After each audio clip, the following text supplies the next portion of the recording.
So ice and rain protection, we're going to be looking at ATA chapter code 30 this now. We have a plane being de-iced. De-icing doesn't fall under this, but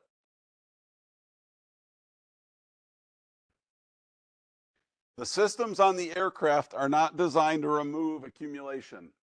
Okay. People, I've gotten the question before, why do planes have to be de-iced if they have anti-ice or ice removal built into them? There, it's more of a prevention. The stuff that's on the airplane is a prevention. If you have snow and ice that's built up on an airplane sitting on the ground, there is no way for the airplane to remove it. You have to use external de-icing equipment. Okay. Once the airplane's airborne, it might build up, it can build up ice, but you're not going to get big snow accumulation like this and that kind of thing. So ice and rain protection, most important, kind of couple key items, but lift production, making sure that the wings, the shape of the wing, right, is important to how much lift is being produced. When we build up ice on a wing, it's going to disrupt the airflow, and that wing is not going to produce the amount of lift that it's supposed to. The other part about that is that ice is very heavy. Ice and snow are heavy.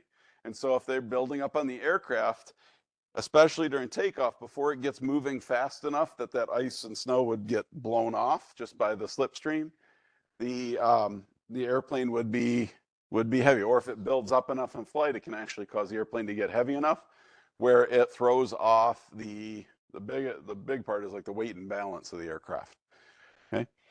Thrust production, we have anti-ice to prevent ice from building up. We don't want to ingest a bunch of ice into our engines. That can cause damage to the engine. Okay. Situational awareness, visibility, instrumentation. The most important parts here is we want to make sure that the pedostatic system works properly. So we have airspeed indication, altitude, and then the angle of attack indicators for stall protection. And then the last part is passenger services, things like water and waste. We don't want the blue juice in the lavatory to freeze into a poopsicle. And yes, I've seen a poopsicle. Okay. If you have a lavatory that freezes solid, it takes about 24 hours to fully thaw it, with a heat lamp pointed on the side of the airplane trying to melt it, trying to like warm up that side of the airplane. Yep. We had a plane sit up somewhere in Canada. It got stuck there for a couple days, and ground crew did not leave now that runs electrically. They didn't hook up a ground power cart, and all our water lines froze and our lavatory tank froze and everything else. So, well, no, it froze both. It froze the potable water, they didn't drain that, and it froze the water in the blue juice tank, which had everything else in it.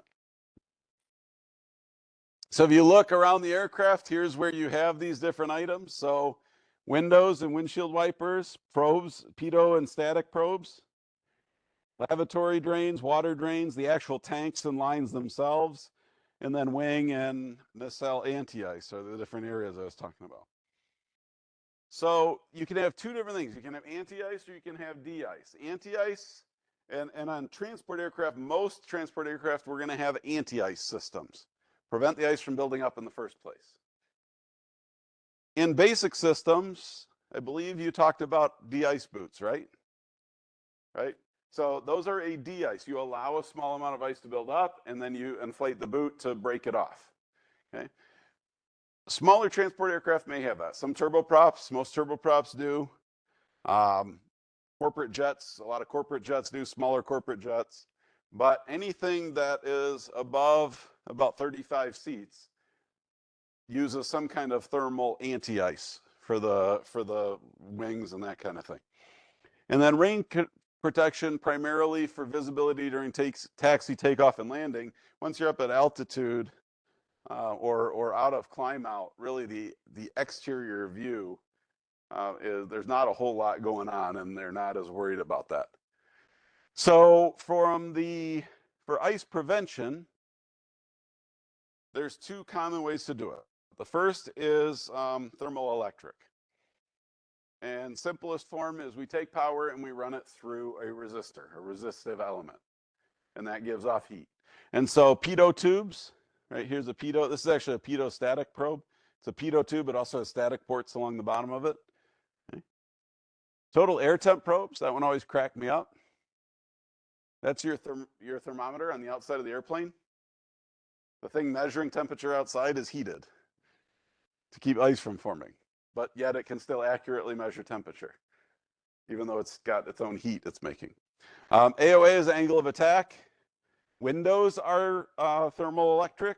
Drain masts, those are the areas where water gets dumped out or drains out of the airplane. Some engine inlets, depending on the size of the aircraft. Propellers, and then wings and stabilizers, and some aircraft. What big aircraft uses electric anti-ice for the wings? The 787, that's that no bleed architecture. So it uses resistive heaters in the wing leading edges. So there's that pitot probe. Windshields have embedded resistive layers between the different layers of glass. So here we have acrylic. This is an acrylic window. Here's a tempered glass window, okay? But there are these interlayers, and certain interlayers can contain resistive elements. Now they're very thin wires. Often if you look close, you can actually see them, okay? Down here, you have the same thing here, thermally tempered glass, and then you've got your anti-ice system here. They look like a bunch of little tiny, very thin, I mean, they're very, very thin wires through there. The weirdest part about these is we would be out taxiing the airplane. They come on and off. They cycle on, they heat the window up, the window gets to its temp. They turn off so it doesn't overheat the window. You could actually tell when they came on and off. When power was running through these, it would blur your view out the window. It was the weirdest thing. Like you would think your vision was going bad. All of a sudden, everything out the window would get blurry. Not much, just barely, just a tiny, it would just get fuzzy around the edges. And then the timer or the temp sensor would cycle it off and your view would go clear again. It's really weird. If you get the chance to sit in an airplane that has one of these windows cycling, look closely and you'll see it almost can be disorienting sometimes. But you can see the anti-ice system is embedded just below the surface of the layer, the surface layer. This is the outer surface at the top of each of these windows, okay? They also, in some cases, have anti-fog, another layer closer to the backside. Fog forms on the inside where there's moisture from people breathing and being inside the cabin, okay? You don't get fog on the outside. You want to be aware of ice on the outside, okay? So heated windshields, they have a second purpose. They're on no matter what time of the year you're flying. Now remember, even up at altitude, it's really cold. Glass, plastic, when it gets cold, they get brittle. And so the window heat is not just used for ice protection, but it also is used to increase the impact resistance of the windows. And it reduces the likelihood that they'll crack when they're being cold soaked up at altitude. So window heat is kept on even when you're not in icing conditions. Same thing, pitot static heat, that's often kept on almost all the time because you don't want it to ice up at all. It's so critical to flight. The other type of icing protection we have is pneumatic thermal, or thermal pneumatic. So this is bleed air. And bleed air is used directly on the wings, some aircraft on the tail, and on most aircraft on the engine inlets. That is typically the bleed air, pneumatic air comes out of the engine. It goes through a pre-cooler, and then it's routed to those three areas, the wing, the tail, and the engine inlet. So that air can be a couple hundred degrees, okay? The fourth one here, window anti-fog, that is conditioned air. That's air that's gone through the packs, it's inside the cabin, and it's blown. It's just like the defroster on your car, the front windshield defroster, where warm, dry air is blown against the inside of the glass to prevent fog from building up. That's what window anti-fog is. So these three at the top are not conditioned air. They're just air that's been cooled by the pre-cooler a little bit.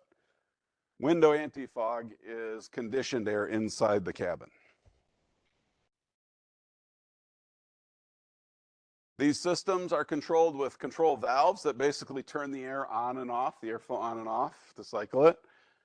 And then that air for things like leading edges of the wings, leading edge slats, leading edges of the slats, leading edges of the horizontal and possibly vertical stabilizer, as well as what's known as the lip skin or the very front edge of the inlet.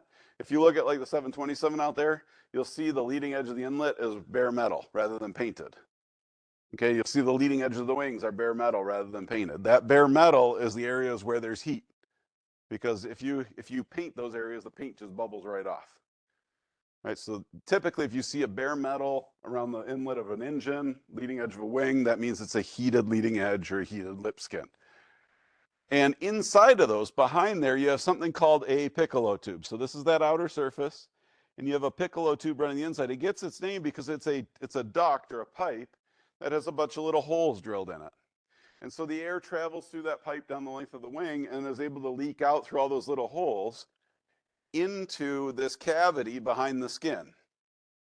And so you have hot air inside this cavity behind the skin, where it then is going to heat the skin and the leading edge skin.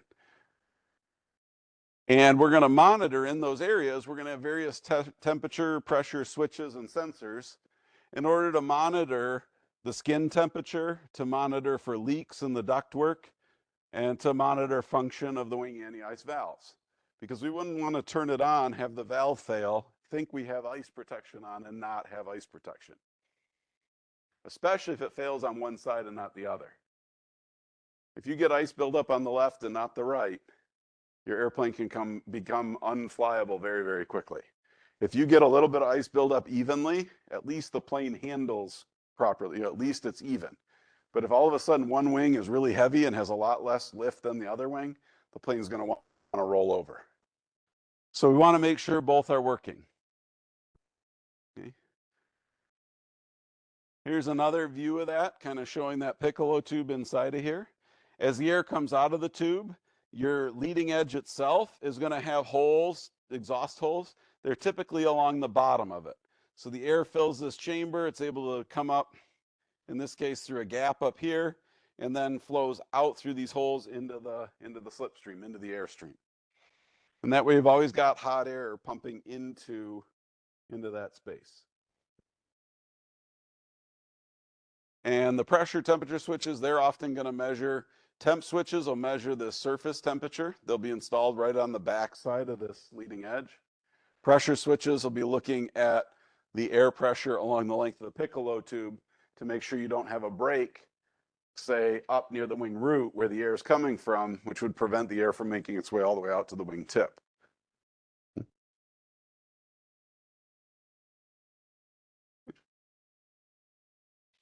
Now, we don't always run all the anti-ice systems. I told you, windshields typically are on all the time.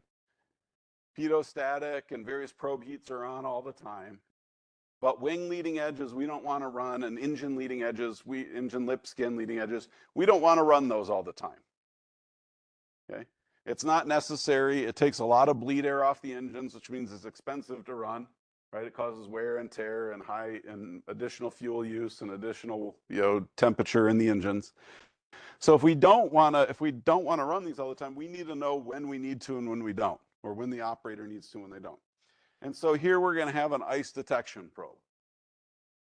And almost all ice detection probes today are of a piezoelectric style, and they work very, very similar in a very, very similar manner to the fuel density sensors or the densitometers that we have in a fuel system. And that is, we have two piezoelectric elements in there, a generator and a pickup. We take AC current and run it through the generator. And remember, a piezoelectric is it's a semiconductor, typically silicone based, that when you run an AC current through it, it vibrates. That vibration is transferred into this would be the skin of the airplane. This is outside, this is inside. You can see kind of how it looks like a little wing. Here's the little detector itself. This is kind of the wing shaped part here. And then the actual detector probe sticking out the end right here. So power is driven to that drive coil. It causes this little probe sticking out right here to vibrate. In the case of this one, 40 kilohertz, 40,000 hertz.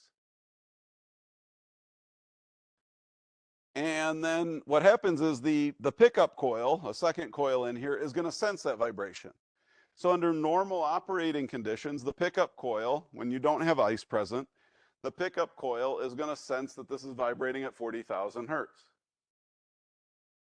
But if ice builds up on this thing, as it's flying through the air and we get ice building, get a little bit of ice building up on this detector probe, that is going to attenuate the signal. It's going to slow down the vibration. And so that pickup coil, that pickup piezoelectric part, is going to sense that the vibration has dropped. And that tells it that ice is formed. So that ice buildup changes the resultant frequency. Over time, though, we want to know if we're still in icing conditions, right? Ice is going to form when we're in icing conditions, but then if we continue to fly in a cold area, but there's no moisture, right? You have to have cold and moisture.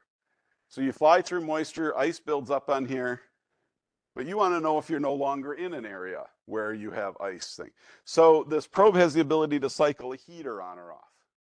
So what it'll do is ice will build up, it'll sense that ice build up and change that frequency. It'll turn the heater on, melt what's on there.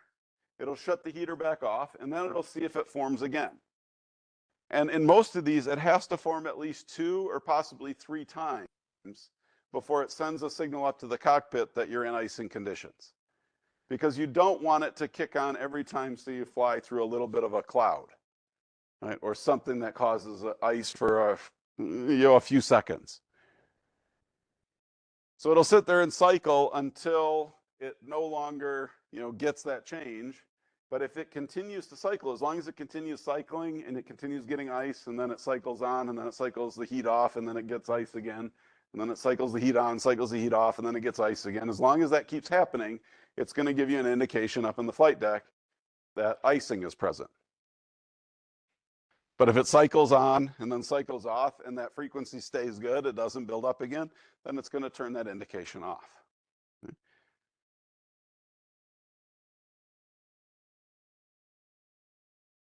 A lot of these now are automatically tied into the rest of the anti-ice system. So if you get an ice detector that picks up icing, it automatically turns on wing heat. It automatically turns on cowl heat.